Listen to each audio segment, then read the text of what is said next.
Welcome to Building Britain.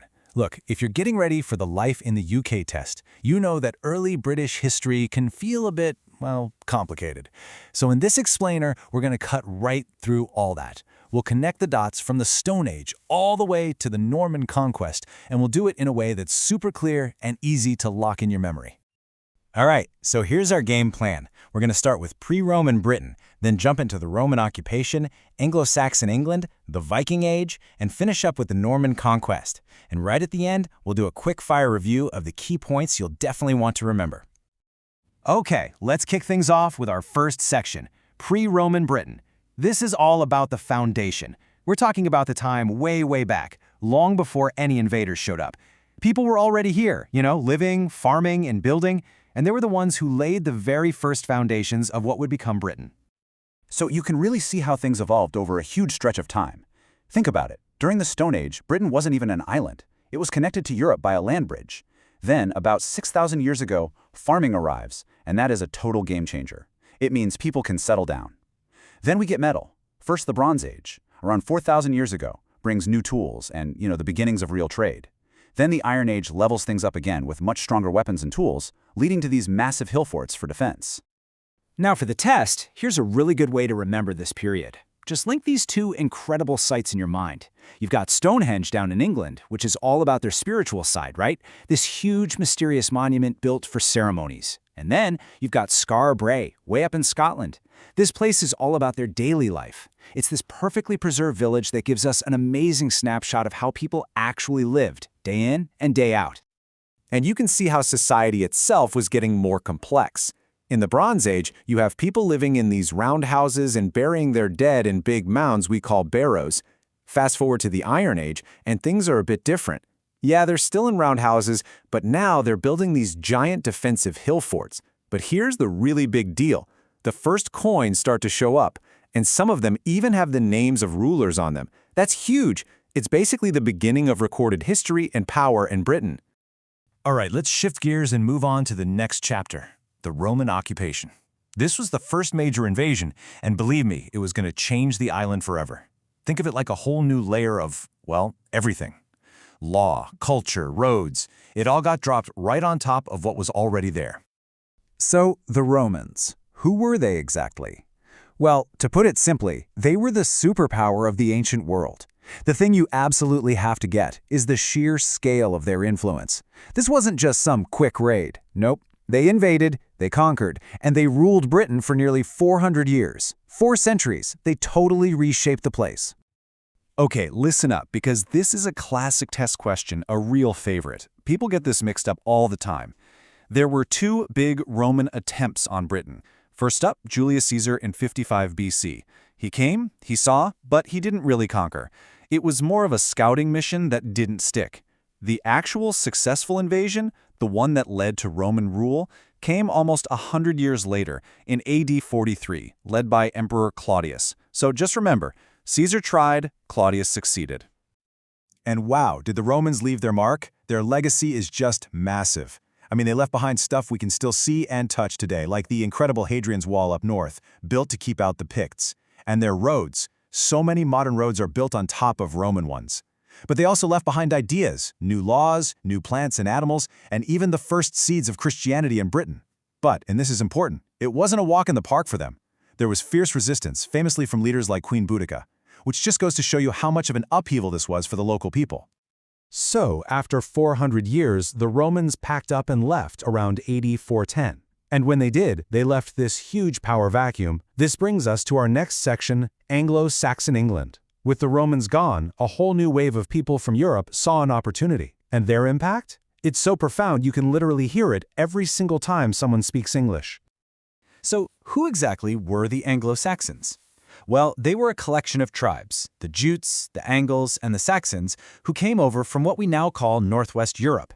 And if you remember one thing about them, remember this: language.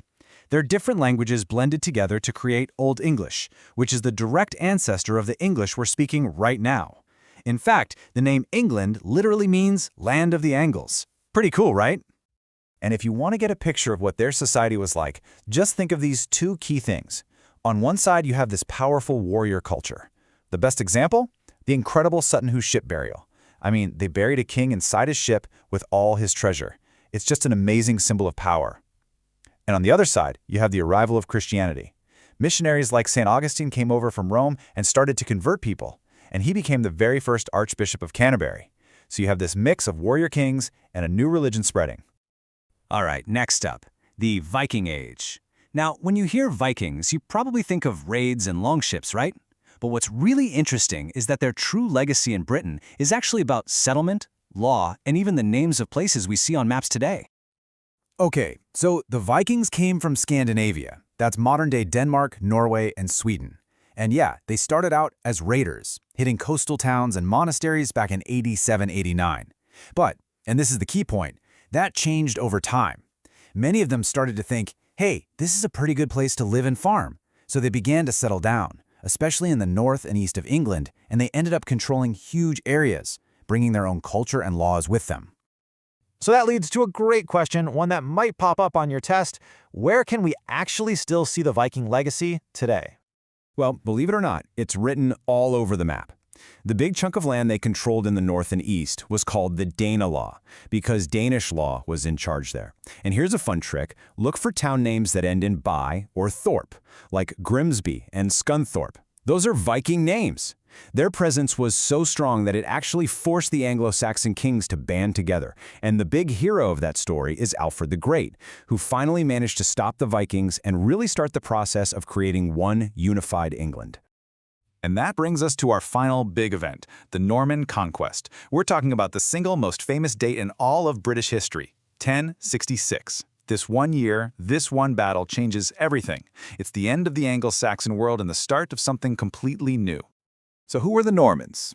Well, here's a fun twist. They were actually Vikings, or at least descendants of Vikings who had settled in northern France a few generations earlier in a place that came to be called Normandy. Their leader was the tough and ambitious William the Conqueror, and in 1066 he invaded England, bringing with him a whole new French-speaking aristocracy, a new way of running the country, basically a complete takeover. They really are the final block in building this early version of Britain. If you remember one single date from this entire explainer, make it this one, 1066. That's the year of the Battle of Hastings. It's where William the Conqueror defeated the English King Harold. And with that one battle, everything changed. So how do we know so much about what happened? It's because we have this incredible trio of evidence. It's a great way to remember it for the test. First, you have the event itself, the Battle of Hastings. Second, you have the story, the Bayeux Tapestry. It's not actually a tapestry, it's an embroidery, but it's this amazing long cartoon strip that shows the whole story of the invasion. And third, you have the survey, the Domesday Book. After he won, William wanted to know exactly what he'd conquered, so he sent people out to record who owned what everywhere. It's like the most detailed audit in history. Okay, deep breath. We've covered a lot of ground, so let's do a quick-fire review to really lock in the most important things for your test. Seriously, the best way to get this stuff to stick is to just pair up the people with what they left behind. This table right here, this is basically your ultimate cheat sheet. Think of it like this. Prehistoric people, Stonehenge and Skara Brae. The Romans, Hadrian's Wall and all those straight roads. The Anglo-Saxons, they gave us the English language and that amazing Sutton Hoo treasure. The Vikings, the Danelaw and place names like Grimsby. And finally, the Normans, the Domesday Book and the Bayeux Tapestry. If you can just make those connections in your head, you are going to be in fantastic shape for the test. And that really brings us to the big idea I want you to take away from all this. How did each group not just replace the one before, but actually build on top of what was already there? It's not about replacement, it's about layers. The Romans built on old hill forts, the Anglo-Saxons walked on Roman roads, the Normans put their castles in strategic Anglo-Saxon spots. Each one added a new layer, creating the complex foundation of the country we know today. That's it for this explainer. Thanks so much for joining me, and best of luck with your test.